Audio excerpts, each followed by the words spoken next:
Okay, നമുക്ക് ഇനി അടുത്ത ടോപ്പിക് നോക്കാം. ഈ topic paid sample T test എന്ന് പറയും. ഒരു ഉദാഹരണം നോക്കാം. ഒരു കുട്ടിക്ക് ഫിസിക്സ് പരീക്ഷയ്ക്ക് കിട്ടിയ മാർക്കുകളാണ് ഈ കിടക്കുന്നത്. ഓക്കെ, ഇത് മാത്സ് പരീക്ഷയ്ക്ക് കിട്ടിയ മാർക്കുകൾ എന്ന് പറഞ്ഞാൽ പല കുട്ടികളാണ് ഈ മാർക്ക് തരുന്നത്. പക്ഷേ ഈ 8 എന്നുള്ളത് ഒരു കുട്ടിയുടെ മാർക്കാണ്. 6 എന്ന് പറയുന്നത് വേറൊരു കുട്ടിയുടെ മാർക്കാണ്. അങ്ങനെ 1, 2, 3, 4, 5, 6, 7, 8, 9, 10, 11, 12, 13, 14, 15 കുട്ടികളുണ്ട്. ആ 15 കുട്ടികൾക്ക് ഫിസിക്സിലും മാത്തമാറ്റിക്സിലും കിട്ടിയ മാർക്കാണ്. എന്നിട്ട് മാത്സിൻ്റെ ടീച്ചർ പറയുകയാണ്, എൻ്റെ കുട്ടികളാണ് കൂടുതൽ മിടുക്കന്മാർ, കാരണം 2 കുട്ടികൾക്ക് 10 മാർക്കും കിട്ടിയിട്ടുണ്ട്, എൻ്റെ കുട്ടികളാണ് കൂടുതൽ മിടുക്കന്മാർ. എൻ്റെ കുട്ടികൾ എന്നല്ല, എൻ്റെ സബ്ജക്റ്റാണ് കൂടുതൽ പഠിച്ചത്. അപ്പോൾ ഫിസിക്സ് ടീച്ചർ പറഞ്ഞു, അങ്ങനെയല്ല, എൻ്റെ ക്ലാസ്സിലെ കുട്ടികളാണ് പൊതുവേ കൂടുതൽ നല്ല മാർക്ക് വാങ്ങിയിട്ടുള്ളത് എന്ന് ഫിസിക്സിൻ്റെ ടീച്ചറും പറയുന്നു. അപ്പോൾ നമുക്കിവിടെ പ്രശ്നം ഫിസിക്സിൻ്റെ ആവറേജ് സ്കോറായിട്ടുള്ള 5.266 ആണോ, മാത്സിൻ്റെ ആവറേജ് സ്കോറായിട്ടുള്ള 5.866 ആണോ കൂടുതൽ മികച്ചത് എന്ന് പറയണം. അപ്പോൾ ഇത് തമ്മിൽ വ്യത്യാസമൊന്നുമില്ല, നോ സിഗ്നിഫിക്കൻറ്റ് ഡിഫറൻസ് എന്ന് പറയുന്ന ഒരു അസംഷനിൽ നിന്ന് ആണ് നമ്മൾ സ്റ്റാർട്ട് ചെയ്യുന്നത്. അപ്പോൾ assume there is no difference between the mean score of physics and maths. ഇതാണ് നമ്മൾ തുടങ്ങുന്ന കാര്യം. ഇനി നമുക്ക് മുന്നോട്ട് പോകാം. അപ്പോൾ ഇത് ഒരേ കുട്ടിയെ ഡിപ്പെൻഡ് ചെയ്ത മാർക്കായതുകൊണ്ട് ഒരു കുട്ടി തന്നെയാണ് ഈ 2 സ്കോറും തന്നത്. അപ്പോൾ നമ്മുടെ സ്റ്റുഡൻറ്റ് ടി ടെസ്റ്റിൻ്റെയോ അല്ലെങ്കിൽ ഇൻഡിപെൻഡൻറ്റ് സാമ്പിൾ ടി ടെസ്റ്റിൻ്റെയോ ഒക്കെ അസംഷൻസ് വയലേറ്റ് ചെയ്തു. അവിടെ പറഞ്ഞത് 2 സാമ്പിൾ ഉണ്ടെങ്കിൽ 2 സാമ്പിളും ഇൻഡിപെൻഡൻ്റ് ആയിരിക്കണം. ഒരു ഡാറ്റ 2 സാമ്പിളിലും 2 ഗ്രൂപ്പിലും ഓവർലാപ്പ് ചെയ്ത് വരരുത്. ഇതൊക്കെ അവിടുത്തെ അസംഷൻസ് ആയിരുന്നു. ആ അസംഷൻസൊക്കെ ഇവിടെ വയലേറ്റ് ചെയ്തു. കാരണം ഒരേ കുട്ടി തന്നെ വെച്ചാൽ ഒരു കുട്ടി തന്നെയാണ് ഈ ഫിസിക്സിൻ്റെ മാർക്കും മാത്സിൻ്റെ മാർക്കും തന്നത്. So this physics mark is depend upon maths mark വയ ദാറ്റ് സ്റ്റുഡൻറ്റ്, അല്ലേ? അപ്പോൾ അങ്ങനെ ഒരേ കുട്ടിയെ ആശ്രയിച്ചാണ് ഈ 2 മാർക്കുകളും വന്നത് എന്നതുകൊണ്ട് നമുക്ക് ഇൻഡിപെൻഡൻറ്റ് സാമ്പിൾ ടി ടെസ്റ്റ് ഉപയോഗിക്കാൻ പറ്റില്ല. അതിന് പകരം ഇവിടെ നമുക്ക് മറ്റൊരു ടി ടെസ്റ്റിൻ്റെ പേര് പറയാം. അതിൻ്റെ പേരാണ് paid sample T test, and it's name is paid sample T test എന്നാണ് അതിനെ വിളിക്കുക. അപ്പോൾ പെയ്ഡ് സാമ്പിൾ ടി ടെസ്റ്റ് അല്ലെങ്കിൽ കോറിലേറ്റഡ് സാമ്പിൾ ടി ടെസ്റ്റ്, ഇങ്ങനെയൊക്കെ അതിന് പേരുണ്ട്.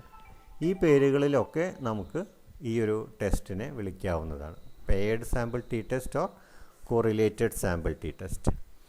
In paired data n1 is equal to n2, രണ്ടിലും ഒരേ നമ്പറാണ്. In paired data n1 is equal to n2, രണ്ടിലും ഒരേ നമ്പറാണ്. അതാണ് ഇതിൻ്റെ ഒരു പ്രത്യേകത. കോറിലേറ്റഡ് ആയിട്ടാണ് വരിക. The formula for paired sample T test is, അപ്പോൾ അതിൻ്റെ ഒരു ഫോർമുല നമുക്ക് നോക്കാം. എന്താണ് ഇതിന് കൊടുക്കാവുന്ന ഫോർമുല? അപ്പോൾ ഇവിടെ നിങ്ങൾ ഈ നമ്പർ 1 പറഞ്ഞത് മനസ്സിലായല്ലോ. ഇതിൽ 15 കുട്ടികളുണ്ട്. ആ 15 കുട്ടികളുടെ ഫിസിക്സിൻ്റെയും മാത്സിൻ്റെയും മാർക്ക് തന്നെ ഇവിടെ വന്നിട്ടുണ്ട്. The formula for paired sample T test is, ഇവിടെ പെയ്ഡ് സാമ്പിൾ ടി ടെസ്റ്റിൻ്റെ ആ ഫോർമുല നോക്കാം. x1 bar x1 minus x2 എന്ന് വെച്ചാൽ 2 ഗ്രൂപ്പിൻ്റെയും mean value divided by root of, ഇത് സ്റ്റാൻഡേർഡ് ഡീവിയേഷൻ്റെ സ്ക്വയർ, ഒന്നാമത്തെ ഗ്രൂപ്പിൻ്റെ S1 square. S1 means standard deviation of first ഗ്രൂപ്പിൻ്റെ സ്ക്വയർ ഡിവൈഡ് ബൈ n1. ഇതൊക്കെ നമ്മൾ നേരത്തെ അതിൽ കണ്ടത് തന്നെയാണ്. സ്റ്റാൻഡേർഡ് ഡീവിയേഷൻ്റെ സ്ക്വയർ ഡിവൈഡ് ബൈ n2, ഇതും നമുക്ക് മനസ്സിലായി. പക്ഷെ ഇത് കഴിഞ്ഞിട്ടൊരു ഭാഗം കണ്ടോ, -2r.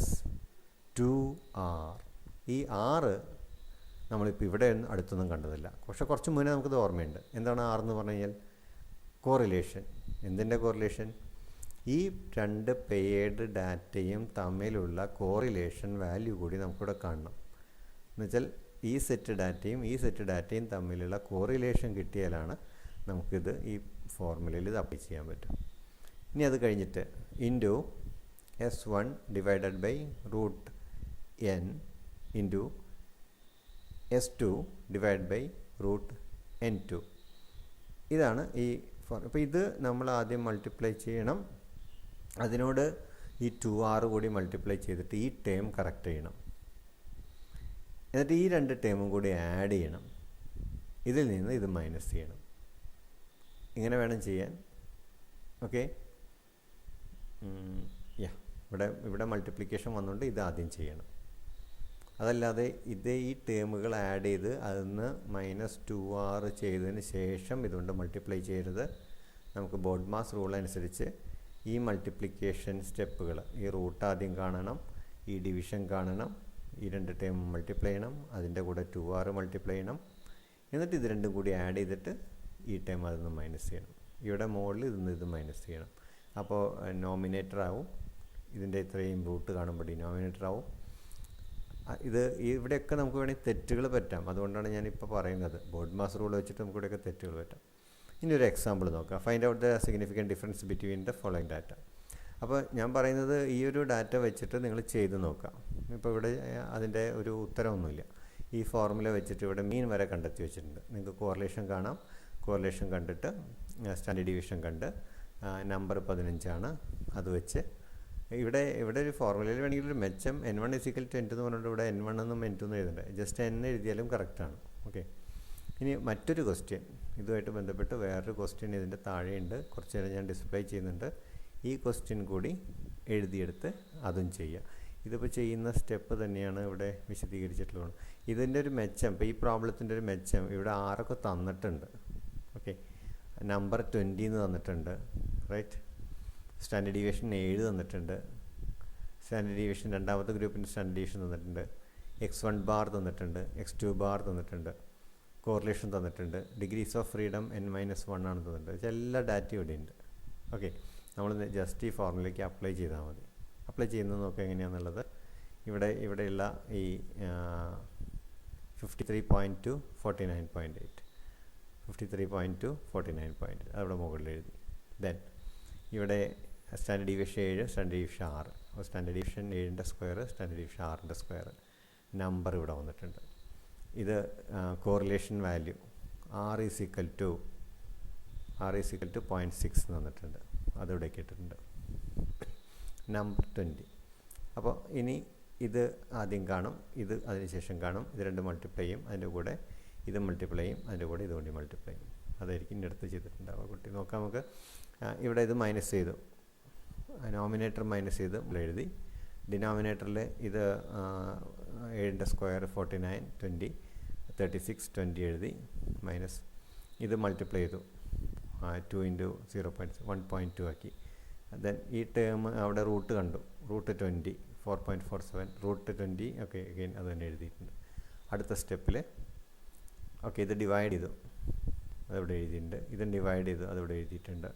ഇത് ഡിവൈഡ് ചെയ്തു, അതിവിടെ എഴുതിയിട്ടുണ്ട്. ഇത് ഡിവൈഡ് ചെയ്തു, അതിവിടെ എഴുതിയിട്ടുണ്ട്, റൈറ്റ്. ഓക്കെ, അപ്പോൾ അത്രയും വാല്യൂസായി. ഇനി ഇതെന്താണ് ഇതിൻ്റെ മൗസ് വരാത്തൊക്കെ? ഇവിടെ മൗസ് വന്നിട്ട് കാര്യമില്ല അല്ലേ? ഓക്കെ,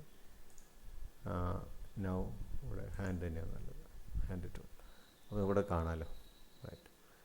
ഇനി 3.4 ഇത് നോമിനേറ്റർ. ഡിനോമിനേറ്ററിൽ നോക്കാം, ഇത് രണ്ടും കൂടി ആഡ് ചെയ്തോ ഇല്ല, അതിന് മുന്നേ ഇത് മൾട്ടിപ്ലൈ ചെയ്തു. അതാണ് നമ്മൾ ശ്രദ്ധിക്കേണ്ടത്. നമ്മുടെ മൾട്ടിപ്ലിക്കേഷയുടെ ബാക്കിയുണ്ടെങ്കിൽ അതാണ് ആദ്യം ചെയ്തിട്ടിരിക്കുന്നത്.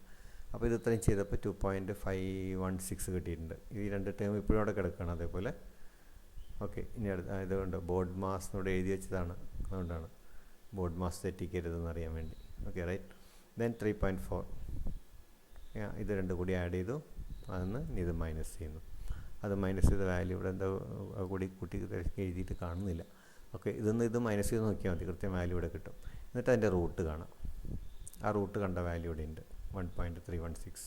ഇനി 3.4നെ 1.316 കൊണ്ട് ഡിവൈഡ് ചെയ്യുക, 2.58. The value is 2.58. ഇനി ഡിഗ്രീസ് ഓഫ് ഫ്രീഡം ആ ഫോർമുല തന്നെ തന്നിട്ടുണ്ട്, n-1 20 - 1 19. ആ 19 ഡിഗ്രീസ് ഓഫ് ഫ്രീഡം. ഇനി ബാക്കി എവിടെ കിട്ടുക? ഇനി നമ്മൾ ഇവിടെ ടേബിൾ എടുക്കണം. ടേബിളിലെ ഈ ടേബിളിന് ഇപ്പോൾ ഇതിലെ ഓണായിട്ട് വരുന്ന ഈശ്വര ഈ ടേബിളിൽ നമുക്കിനി എത്രയാണ് ടി വാല്യൂ എന്ന് നോക്കണം. ഗുണമില്ല. Open with paint. നമ്മൾ നേരത്തെ ശ്രമിച്ചതാണ്. Okay, very good very good. 20 - 1 അല്ലേ പറഞ്ഞു? 20 - 1 19. 90 0.05 കറസ്പോണ്ടിങ് വാല്യൂ 1.729. ഒന്നെങ്കിൽ ഇത് അല്ലെങ്കിൽ ഇത് 2.539 0.01 ലെവലിൽ 0.01 ലെവലോ അല്ലെങ്കിൽ 0.05 ലെവലോ. ഓക്കെ, ഈ രണ്ട് ലെവലുകൾക്കും കറസ്പോണ്ടിങ് ആയിട്ടുള്ള വാല്യൂ ഒന്ന് നോട്ട് ചെയ്യാം. ആ വാല്യൂവിനേക്കാൾ വലുതാണ് നമുക്ക് കിട്ടാൻ പോകുന്ന വാല്യൂ എങ്കിൽ, വാല്യൂ കിട്ടിയോ? കിട്ടിയിട്ടുണ്ട് 2.58. ഇവിടെ പറഞ്ഞ വാല്യൂ എത്രയായിരുന്നു? അതിനേക്കാൾ 0.01 കറസ്പോണ്ടിങ് ആയിട്ടുള്ള വാല്യൂ 2.539. യെസ്, നമുക്കിതിനൊക്കെ വലിയ വാല്യൂ ആണ്. അപ്പോൾ അതിനർത്ഥം there exists a difference between the two groups at 0.01 level. That means we have 99% level of confidence in our estimation. നമ്മൾ നടത്തിയിട്ടുള്ള എസ്റ്റിമേഷനിലെ ഇൻഫറൻസിലെ, ഇറ്റ് ഈസ് ഇൻഫറൻഷ്യൽ സ്റ്റാറ്റിസ്റ്റിക്സ്. നമ്മൾ ഒരു ഇൻഫറൻസ് നടത്തിയിരിക്കുകയാണ്. എന്താണ് inference? there exists a significant difference between these two groups. ഏതോ രണ്ട് ഗ്രൂപ്പിൻ്റെ find out the significant difference between the following data എന്നേ പറഞ്ഞിട്ടുള്ളൂ. ഈ രണ്ട് മീനുകൾ തമ്മിലുള്ള ഡിഫറൻസ് ഇവിടെ 53.2 ആണ്, ഇവിടെ 49.8 ആണ്. ചെറിയ വ്യത്യാസമാണെന്ന് തോന്നാം, പക്ഷെ ആ വ്യത്യാസം സിഗ്നിഫിക്കൻ്റ് ആണെന്ന് തെളിഞ്ഞിരിക്കുന്നു. ദാറ്റ് മീൻസ് അവർ രണ്ടുപേരും 99% പോപ്പുലേഷനിലും സിഗ്നിഫിക്കൻറ്റ് ഡിഫറൻസ് പുലർത്തുന്നവരാണ് എന്നാണ് നമുക്ക് കിട്ടിയിട്ടുള്ളത്. Table value for degrees of 19 at 2.093. Okay, since the obtained T value, ഇതാണ് ഇൻ്റർപ്രിറ്റേഷൻ. ഇൻ്റർപ്രിറ്റേഷൻ എഴുതണം എപ്പോഴും. ഇൻ്റർപ്രിറ്റേഷൻ എഴുതാതെ ഒരിക്കലും നമ്മൾ ഈ കാൽക്കുലേഷൻ അവസാനിപ്പിക്കരുത്. Since the obtained T value 2.58 is greater than the table value for the degrees of freedom 19 എന്നിവിടെ എഴുതിയില്ല. there exists a significant difference between N1 and N2 എന്നല്ല, ഗ്രൂപ്പ് 1 ആൻഡ് ഗ്രൂപ്പ് 2 എന്നാണ് എഴുതേണ്ടത് കേട്ടോ. For between group 1 and group 2, group 1ഉം group 2ഉം തമ്മിൽ significant difference ഉണ്ട് എന്നാണ് നമുക്ക് അവിടെ എഴുതി അവസാനിപ്പിക്കാനുള്ളത്. ഓക്കെ, മറ്റൊരു ക്വസ്റ്റ്യൻ ഉണ്ട്, വേണമെങ്കിൽ ചെയ്ത് നോക്കാം. ഇനി ക്വസ്റ്റ്യൻസൊക്കെ നിങ്ങൾക്ക് നന്നായിട്ട് തരാം. ഇതിൽ ധാരാളം നല്ല ക്വസ്റ്റ്യൻസ് ഉണ്ട്. അപ്പോൾ ക്വസ്റ്റ്യൻസ് ചെയ്ത് പ്രാക്ടീസ് ചെയ്യുന്നത് നല്ലതാണ്. മറ്റെന്തെങ്കിലും ഇവിടെ പറയണ്ടോ നോക്കട്ടെ. ഇത് വേറെ പ്രോബ്ലം ആണോ? ഇത് നമ്മൾ ഏറ്റവും ആദ്യം എഴുതിയ പ്രോബ്ലം കേട്ടോ. ഹോംവർക്ക് എന്ന് എഴുതിയ പ്രോബ്ലം ഇല്ലേ, കുട്ടി ഹോംവർക്ക് എന്ന് എഴുതി വെച്ചിട്ടുള്ള പ്രോബ്ലം. ഇവിടെ 5.26ഉം 5.866ഉം അതിവിടെ താഴെ ചെയ്തിട്ടുണ്ട്, ഹോംവർക്കായിട്ട് ചെയ്തിട്ടുണ്ട്. അത് നിങ്ങൾ ഹോംവർക്കായിട്ട് നിങ്ങളും ചെയ്താൽ പോരെ, ഞാൻ ജസ്റ്റ് ഒന്ന് ഓടിച്ച് കാണിക്കാം. Okay, right. Okay okay okay okay കോറിലേഷനൊക്കെ കണ്ടിട്ടുണ്ട് കേട്ടോ. കഷ്ടപ്പെട്ട് കോറിലേഷനൊക്കെ കണ്ടിട്ടാണ് ചെയ്യണം. അതെല്ലാം കണ്ട് സ്റ്റെപ്പ് ബൈ സ്റ്റെപ്പായിട്ട് ചെയ്ത് അവസാനം 2R ഒക്കെ കഴിഞ്ഞ് ഇവിടെ 6 പോയി 6 1 ആയിരുന്നു ഇനി ആയിരിക്കും. അതൊക്കെ ചെയ്ത് സ്റ്റെപ്പ് ബൈ സ്റ്റെപ്പായിട്ട് ചെയ്ത് അവസാനം ആൻസർ അതാ 0.37016 എന്നുള്ളതാണ്. അതിൻ്റെ ഇൻ്റർപ്രിറ്റേഷൻ എഴുതാതെ വിട്ടോ എന്നൊരു സംശയമുള്ള പോലെയുണ്ട്. ഓക്കെ, അത് സാരമില്ല. ഇത് കോറിലേഷൻ കാണാനൊക്കെ അതിനൊക്കെ ഉപയോഗിച്ച വഴികളൊക്കെ ഇവിടെ എഴുതി വെച്ചിട്ടുണ്ട് കേട്ടോ, കഷ്ടപ്പെട്ടിട്ട് എഴുതി വെച്ചിട്ടുണ്ട്. അത് പോട്ടെ. ഓക്കെ, അപ്പോൾ ഇത്രയേ ഉള്ളൂ നമുക്ക് ടി ടെസ്റ്റ് കഴിയാനുള്ള ഏരിയ. ഓക്കെ, അപ്പോൾ ഈ പ്രോബ്ലം നിങ്ങൾ ചെയ്തോളൂ. ഏറ്റവും മുകളിൽ കാണുന്ന ഈ പ്രോബ്ലം എഴുതി വെച്ചിട്ട് ചെയ്യും. ഇതിൻ്റെ ഈ PDF ഫയലും നിങ്ങൾക്ക് ഇട്ട് വരുന്നുണ്ട്. Okay, thank you for watching.